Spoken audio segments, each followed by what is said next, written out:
حسنین ایمان ہے حسنین ایمان دختر مصطفیٰ دختر مصطفیٰ لاڈلی فاطمہ گلشن مجتبیٰ کی کلی نحمده ونصلي على رسوله الكريم اما بعد فاعوذ بالله من الشيطان الرجيم بسم الله الرحمن الرحيم. معزز سامعات، السلام علیکم ورحمۃ اللہ وبرکاتہ. چونکہ یہ مہینہ محرم الحرام کا ہے، اس لیے آج ہم محرم کے بارے میں 9-10 محرم کے روزے کے بارے میں کچھ مختصر سی بات کریں گے. یوں تو سال کے 12 مہینے اور ہر مہینے کے 30 دن اللہ تعالیٰ کے پیدا کیے ہوئے ہیں، لیکن اللہ رب العزت نے اپنے فضل و کرم سے پورے سال کے کچھ دنوں کو کچھ خاص فضیلت عطا فرمائی ہے، اور ان ایام میں کچھ خاص احکام بھی مقرر فرمائے ہیں. محرم کا مہینہ بھی ایسا مہینہ ہے جس کو قرآن پاک نے حرمت کا مہینہ قرار دیا ہے. محرم الحرام اسلامی سال کا پہلا مہینہ ہے اور یہ بہت زیادہ فضیلت والا ہے. محرم کی 10 تاریخ کا روزہ رمضان کے فرض روزوں کے بعد تمام روزوں سے افضل ہے. 10 محرم کا روزہ رکھنے سے سال گزشتہ کے گناہ معاف ہو جاتے ہیں. محرم کے روزہ کی فضیلت بہت زیادہ ہے. نبی پاک صلی اللہ علیہ وسلم نے محرم کے روزہ کی فضیلت بیان کرتے ہوئے فرمایا کہ رمضان کے بعد افضل ترین روزہ محرم کا روزہ ہے.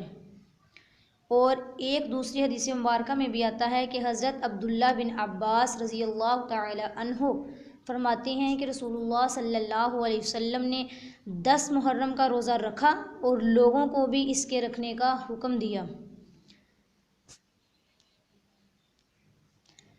اسی طرح حضرت عبداللہ بن عباس رضی اللہ تعالی عنہ کی ایک حدیث مبارکہ ہے، اس میں آتا ہے کہ رسول اللہ صلی اللہ علیہ وسلم نے ارشاد فرمایا کہ جس نے یوم عاشوراء یعنی 10 محرم کا روزہ رکھا اسے 1000 فرشتوں کی عبادت کے برابر ثواب عطا ہوگا.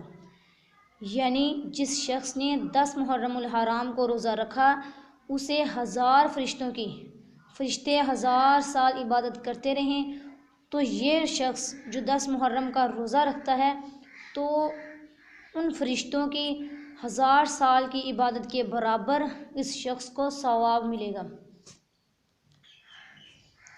تو میری بہنوں، 10 محرم الحرام کے دن روزہ رکھنے کے علاوہ اور بھی بہت سارے نیک کام ہیں جو کرنے کا بہت زیادہ اجر ملتا ہے، جیسا کہ اپنے رشتہ داروں کے ساتھ اچھا سلوک کرنا، ان کی مدد کرنا. حدیث مبارکہ میں آتا ہے کہ سیدنا عبداللہ بن عباس رضی اللہ تعالی عنہ فرماتے ہیں کہ حضور صلی اللہ علیہ وسلم نے ارشاد فرمایا کہ جو شخص 10 محرم کے دن اپنے اہل و عیال کے کھانے پینے میں خوب زیادہ فراخی اور کشادگی کرے اللہ پاک سال بھر تک اس کے رزق میں وسعت اور خیر و برکت عطا فرماتے ہیں. تو میری بہنوں، ایک اور بات جاننا بہت ضروری ہے. لوگ ماہ محرم میں شادی وغیرہ، خوشی کی تقریبات وغیرہ بھی نہیں کرتے. یہ بالکل غلط ہے. اس مہینے میں شادی بھی کرنی چاہیے، خوشی وغیرہ کی تقریبات بھی کرنی چاہیے. اس میں تمام کام کیے جا سکتے ہیں. 10 تاریخ کے روزہ کے ساتھ یا پھر 9ویں یا 11ویں تاریخ کا روزہ بھی رکھنا ضروری ہے. آپ صلی اللہ علیہ وسلم جب مدینہ تشریف لائے تو یہود کو 10 محرم کا روزہ رکھتے دیکھا تو آپ صلی اللہ علیہ وسلم نے پوچھا کہ تم اس دن روزہ کیوں رکھتے ہو؟ انہوں نے جواب دیا، یہ عظمت والا دن ہے. اس دن اللہ تعالیٰ نے حضرت موسیٰ علیہ السلام اور ان کی قوم کو نجات دی اور فرعون اور اس کی قوم کو غرق کر دیا. تو حضرت موسیٰ علیہ السلام نے بطور شکر اس دن کا روزہ رکھا. اس لیے ہم بھی یہ روزہ رکھتے ہیں۔ تو آپ صلی اللہ علیہ وسلم نے فرمایا کہ یہ تو پھر موسیٰ علیہ السلام کی سنت ہے، اس سنت کے تو ہم زیادہ حقدار ہیں، اس لیے ہمیں بھی یہ روزہ رکھنا چاہیے۔ 10 محرم الحرام کا یہ دن بہت زیادہ فضیلت والا ہے۔ صحابہ اکرام رضی اللہ تعالی عنہ نے عرض کیا، اے اللہ کے رسول صلی اللہ علیہ وسلم، یوم عاشوراء یعنی 10 محرم کو تمام دنوں پر فضیلت حاصل ہے؟ تو آپ صلی اللہ علیہ وسلم نے فرمایا، ہاں، اللہ تعالیٰ نے زمین و آسمان پیدا کیے تو وہ یوم عاشوراء کا دن تھا، یعنی جس دن اللہ رب العزت نے زمین و آسمان پیدا کیے تو وہ 10 محرم کا دن تھا۔ عاشوراء کے دن ہی پہاڑ پیدا کیے، عاشوراء کے دن سمندر پیدا کیے، لوح و قلم عاشوراء کے دن بنائے، حضرت آدم علیہ السلام، حضرت حوا علیہ السلام عاشوراء کے دن پیدا کیے، انہیں جنت میں عاشوراء کے روز داخل کر دیا گیا۔ اور اس کے علاوہ حضرت ابراہیم علیہ السلام عاشوراء کے دن پیدا ہوئے۔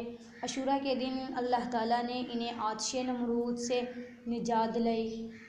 انہیں بیٹے کی قربانی کا حکم عاشوراء کے دن دیا گیا، بیٹے کے بدلہ دمبا عاشوراء کے دن نازل کیا گیا۔ عاشوراء کے روز فرعون دریائے نیل میں غرق ہوا۔ حضرت ابو ایوب کی بیماری عاشوراء کے روز ختم ہوئی۔ عاشوراء کے روز اللہ تعالیٰ نے حضرت آدم علیہ السلام کی توبہ قبول کی، اور عاشوراء کے روز حضرت سلیمان کو سلطنت ملی۔ حضرت عیسیٰ علیہ السلام عاشوراء کے دن پیدا ہوئے۔ عاشوراء کے روز ہی حضرت عیسیٰ علیہ السلام اور حضرت ادریس علیہ السلام کو آسمان کی طرف اٹھا لیا گیا۔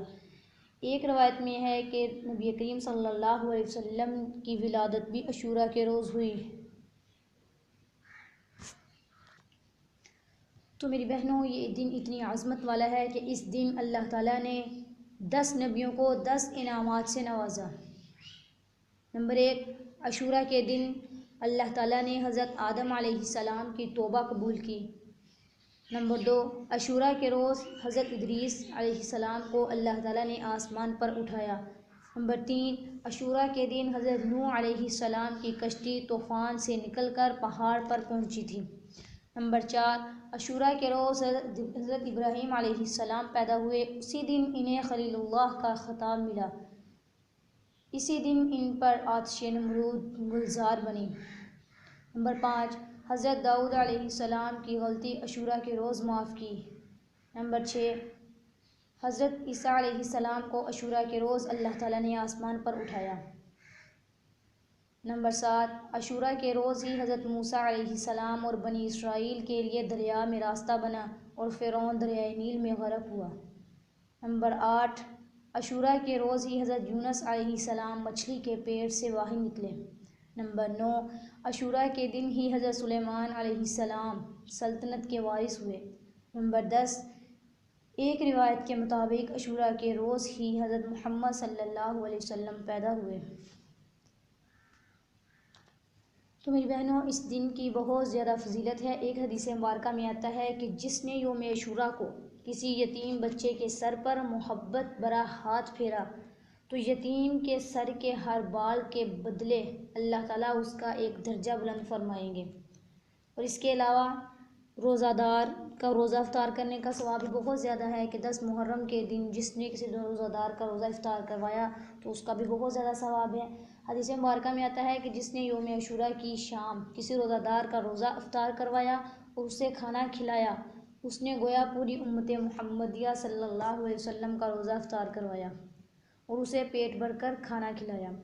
اس لیے اس دن روزہ رکھنے کی بہت زیادہ فضیلت ہے، اس لیے ہمیں بھی چاہیے کہ ہم بھی 10 محرم الحرام کو روزہ ضرور رکھیں، 10 کے ساتھ 9 کا رکھیں یا پھر 11 کا روزہ ضرور رکھیں، کیونکہ اس سے یہود کی مخالفت ہوتی ہے۔ رسول اللہ صلی اللہ علیہ وسلم نے فرمایا تھا کہ حضرت موسیٰ علیہ السلام، جب آپ صلی اللہ علیہ وسلم نے ان سے پوچھا تھا یہود سے کہ تم یہ روزہ کیوں رکھتے ہو، تو انہوں نے کہا تھا کہ حضرت موسیٰ علیہ السلام نے ہمیں روزہ رکھنے کا حکم دیا ہے، تو آپ صلی اللہ علیہ وسلم نے فرمایا تھا کہ اس کے زیادہ حقدار تو ہم ہیں کہ موسیٰ علیہ السلام کی سنت پر عمل کریں، اس لیے ہم بھی یہ روزہ رکھیں گے۔